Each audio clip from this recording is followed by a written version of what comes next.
भजिजे तेने कृत्य कार्य होईजे जैसे मूळ संचने शाखा पल्लव संतोषती। ज्ञानेश्वर महाराज सांगतात की बाबा रे जाणून भक्ती करा,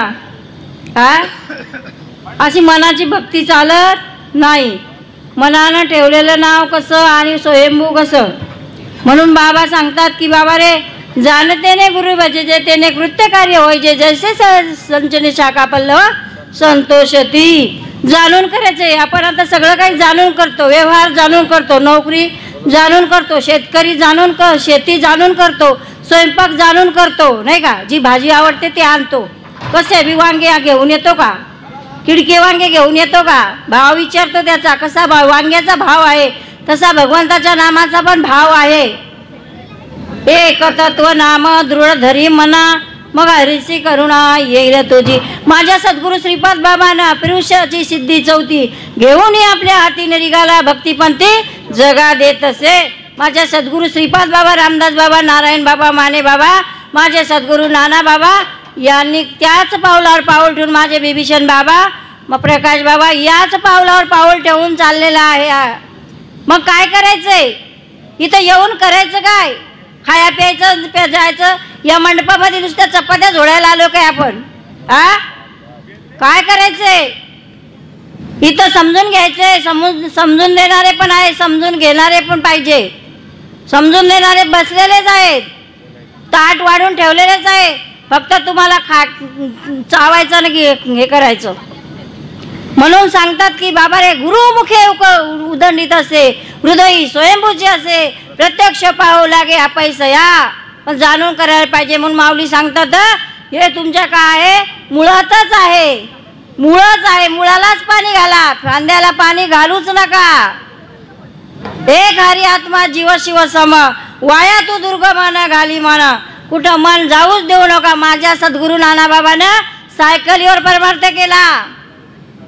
कुठं आहे बेतुरकर पाडा, कुठं आहे डोंबोली, कुठं आहे नवापाडा, कुठं आहे चिंचोल्याचा पाडा, कुठं आहे मोठा गाव, कुठं आहे दिवा, कुठं आहे दातवली।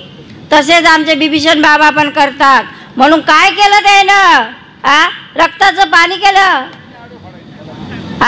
काय केले? जी हाडं झिंजवले। काय सांगू आता संतांचे उपकार मज निरंतर जागविती। काय द्यावे त्याची व्हावे उतराई ठेवितो अपाय जीवा। या सद्गुरूचे उपकार आपल्या जीवाकडून पेटणार नाहीत।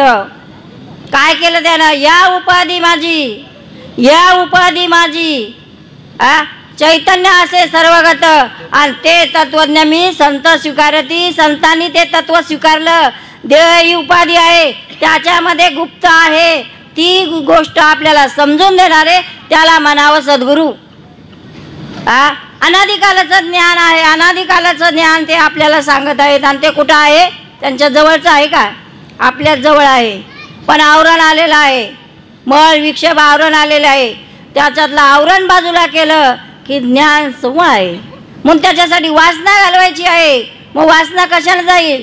नामरूपी घासणी देऊन अंतःकरण शुद्ध करून करून करून ते आवरण बाजूला करायचंय।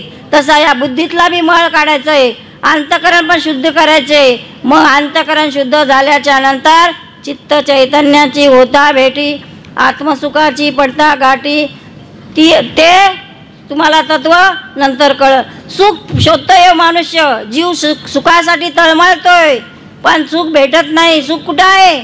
आत्ताच महाराजांनी सांगितलं देवाजवळ आहे सुख। आपल्या जवळ परम सुखाची प्राप्ती पाहिजे तर आपल्याला या तरी अवधान ऐकले दिजे मग सर्व सुखाची पात्र होईजे। हे प्रतिज्ञा उत्तर माझे उघड आहे का? काय सांगतात माऊली? एक वेळ, एकच वेळ माझ्या बोलण्याकडे जर लक्ष दिलं तुम्ही तर तुम्ही सर्व सुखाला पात्र। मग सुख कुठलं? किंबहुना सुख जीव आत्म्याची न लाय जेथे ते होय तया नाम सुख। जीवाची ना आत्म्याची भेट हो झाली तिथं घडली की ती वृत्ती उठली की तिथं आनंद होतोय। सुख आतमध्येच आहे, आनंद आतमध्ये आहे। राग पण आता तुम्ही मला 2 शिवे दिले, राग काय महिन्याने येईल का मला? आता लगेच घ्या तुमचं व्यासपीठ। आणि मग अनुभव कसा यायला पाहिजेत? कांदा कापला की लगेच अनुभव, नाही का? मग भगवंताच्या नामाचा अनुभव नको का? इथं म्हणतात या मंडपात आलं तर लोक एक होतात, घुमतात, हे करतात। आमच्या इकडे तसे म्हणतात। यांचा का मेळावा आला आता जवळ की आता हे घुमतात, काय काय करतात, हा, अरे खरं तर तो घ्या ना, पाण्यातला मासा सोपं घेतो कैसा, जावे त्याच्या वंशा तेव्हा कळे. आपण त्यांना सांगायला गेलं तेच आपल्याला वेड्यात काढतात. कथा पुराण आपल्याजवळ सांगत बसतात.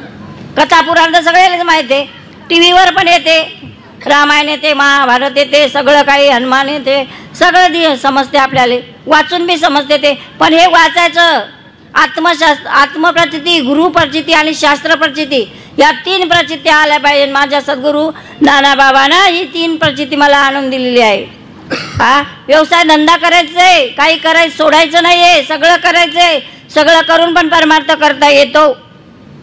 फक्त रीत जाणून घ्यायची आहे. या मंडपात आल्यावर किती सोपं आहे. इकडं वळवायचं, उलट आहे ते सारखं करायचं, झालं.